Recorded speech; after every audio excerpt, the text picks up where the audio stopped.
اسلامی حکومتی نظام کون سا ہو سکتا ہے؟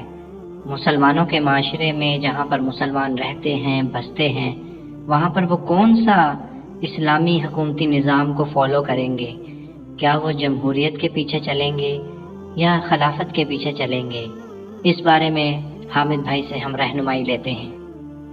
اسلام کا حکومتی نظام وہی ہے جو کہ ابو بکر صدیق رضی اللہ تعالیٰ عنہ نے نافذ کیا، جو خلفائے راشدین کے دور میں ہوا۔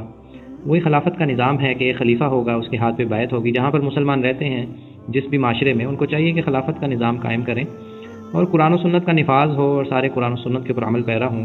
قرآن و سنت کی روشنی میں، قرآن و سنت کے دائرے میں، قرآن و سنت کے مطابق ہی جو ہے اپنی زندگیوں کو گزاریں۔ اسی کے اندر جو ہے وہ اللہ تعالیٰ بھی راضی ہوگا۔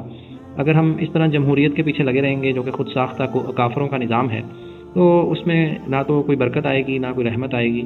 وہ سراسر اللہ کے دین کی جو ہے وہ خلاف ورزی ہے، اور آپ نے اس کو اپنی آنکھوں سے خود بھی ملاحظہ کرتے ہیں۔ آج کل پوری دنیا میں، ہمارے ملک پاکستان میں بھی کیا ہو رہا ہے، کس طرح سے جو ہے وہ جمہوریت کا نام لے کے تو کس طریقے سے قتل و غارت بھی ہوتی ہے، عزتیں بھی لوٹی جاتی ہیں، ہر چیز ہو رہی ہے۔ تو یہ سب چیزیں غلط ہیں۔ اسلام کے اندر صرف ایک ہی حکومتی نظام ہے، وہ ہے خلافت کا۔ قرآن و سنت کا نفاذ ہو، ایک خلیفہ ہو جو خود بھی قرآن و سنت کے اوپر عمل کرے اور لوگوں کو بھی کروائے۔ اب یہاں پر مولوی طبقہ بھی کچھ ایسا ہے، جو ریلیجیس لوگ ہیں، وہ بھی یہی کہتے ہیں کہ بھی جمہوریت ہی عین اسلام ہے، بس اس کے پیچھے لگے رہو۔ اور جب آپ جیسے قرآن کی آیت ہے، کچھ معتبر عالم بھی اصل میں یہ بات کرتے ہیں کہ بھئی قرآن میں بھی ہے کہ آپ ایمان لے کے آئیں، نیک عمل کریں۔ جب ایک صالح معاشرہ بن جائے گا، نیک معاشرہ، تو پھر خلافت اللہ خود ہی دے دے گا۔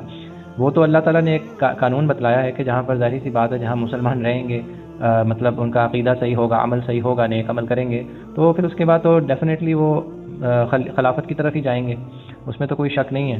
لیکن ہم لوگ اب یہی انتظار کرتے رہے ہیں کہ بھئی کب لوگ نیک ہوں گے، کب لوگ ایمان لے کے آئیں گے، کب کیا ہوگا، یا امام مہدی آئیں گے تو وہی جو ہے خلافت قائم کریں گے۔ ایسی بات نہیں ہے، کیونکہ اگر اسلام کو فالو کرنا ہے تو پورے ایز اے ہول اسلام کو فالو کیا جائے، کیونکہ جو جماعت سے ہٹ کے مرتا ہے تو وہ جاہلیت کی موت مرتا ہے۔ تو ہر وقت امت کے اندر ایک خلیفہ ہونا چاہیے، اس کے ہاتھ کے اوپر بیعت ہونی چاہیے۔ بغیر خلافت کے تو آپ چل ہی نہیں سکتے۔ حضرت علی نے بھی خلافت قائم کی، اس وقت بھی اختلاف ہوا۔ حضرت علی نے اسی لیے خلیفہ بنے کیونکہ اس وقت بھی خلافت نہیں تھی مسلمانوں کی۔ اگر خلافت اتنی ضروری نہ ہوتی تو حضرت علی پھر کیوں خلیفہ ایک دم بن جاتے؟ کیونکہ خلافت کوئی نہیں تھی۔ صحابہ کرام کی ایک جماعت نے کہا کہ آپ خلافت قائم کریں، ہم آپ کے ہاتھ کے اوپر بیعت کرتے ہیں۔ پھر اس طرح جو ہے وہ مختلف جو بھی علماء آئے، محدثین آئے، سب نے جو ہے اسلام کا جو حکومتی نظام ہے وہ خلافت ہی ڈکلیئر کیا کہ خلیفہ ہو، قرآن و سنت کا نفاذ ہو۔ جمہوریت تو کسی نے بھی نہیں کہا۔ یہ تو آج کل کے لوگ جو نام نہاد مولوی بھی ہیں، وہ بھی اس کے پیچھے چل پڑے کہ بھئی بس جمہوریت ہی عین اسلام ہے۔ یہ کفر کا نظام ہے، کافروں کا نظام ہے جمہوریت، اس میں کوئی فلاح نہیں ہے، کچھ نہیں، اللہ بھی اس میں راضی نہیں ہوتا، اور آپ لوگوں نے نتائج بھی دیکھ ہی لیے ہیں۔ اس کا مکمل بائیکاٹ کیا جائے، اور صرف مسلمان کا کیا کام ہے کہ اللہ تعالیٰ کی رضا کے لیے زندگی کو گزارے، قرآن و سنت کے مطابق عمل کرے، اس کا عقیدہ بھی قرآن و سنت کے مطابق ہو، عمل بھی قرآن و سنت کے مطابق ہو، اور حکومتی نظام بھی قرآن و سنت کے مطابق ہو، جو خلیفہ ہو خلافت ہو۔ اور امام مہدی بھی آئیں گے، وہ بھی خلیفہ ہوں گے۔ حضرت عیسیٰ علیہ السلام بھی جب آئیں گے، وہ بھی خلافت قائم کریں گے، وہ بھی مسلمانوں کے خلیفہ ہوں گے، مسلمانوں کو لیڈ کریں گے۔ تو یہ سب چیزیں ہیں اسلام کے اندر، اور نبی علیہ الصلوۃ والسلام کی حدیث سے بھی یہی بات ثابت ہوتی ہے کہ زمانہ آخر میں پھر خلافت قائم ہو جائے گی، یعنی کہ قرآن و سنت کی طرز کے اوپر جو ہے خلافت قائم ہو جائے گی۔ یہ بھی صحیح حدیث سے ثابت ہے۔ تو ہم کہاں پر جو ہے وہ پھر رہے ہیں، جبکہ ہمیں ہر چیز قرآن و سنت میں پتہ چلتی ہے۔ قرآن میں اللہ تعالیٰ نے بیان کی ہیں بہت چیزیں قیامت کے حوالے سے، اور نبی علیہ الصلوۃ والسلام نے بڑا کچھ قیامت کی نشانیاں ہمیں بتلائی ہیں، جو کہ ہو بہو اسی طرح انہی الفاظ میں انشاءاللہ پوری ہوں گی جیسے ہوتی آ رہی ہیں۔ تو ہم کیوں ادھر ادھر اپنی زندگیوں کو ضائع کر رہے ہیں؟ اور پھر مولوی حضرات بھی اور جو اہل علم ہیں وہ بھی اس میں گمراہ ہوئے۔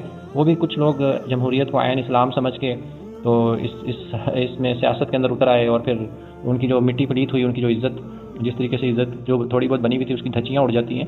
تو یہ اللہ تعالیٰ جو ہے وہ دکھاتا ہے لوگوں کو، اس کے اندر کوئی خیر نہیں ہے جمہوریت کے اندر، صرف خیر اللہ کے دین کے اندر ہے، اور اللہ کا نازل کردہ جو قانون ہے اس کے اندر ہے۔ اللہ تعالیٰ نے جو نازل کیا ہے اسی کے اندر خیر ہے، اسی کی طرف مسلمانوں کو آنا چاہیے۔ اللہ تعالیٰ ہدایت دے، اور ہم لوگ سب ہوش کے ناخن لیں، اور اپنی اولادوں کو اور خود جو ہے خلافت کی طرف لا کے، قرآن و سنت کی طرف لا کے جو ہے اپنی زندگیوں کو کامیاب کریں۔ اللہ تعالیٰ ہمیں ہدایت دے اور توفیق دے۔ السلام علیکم ورحمۃ اللہ۔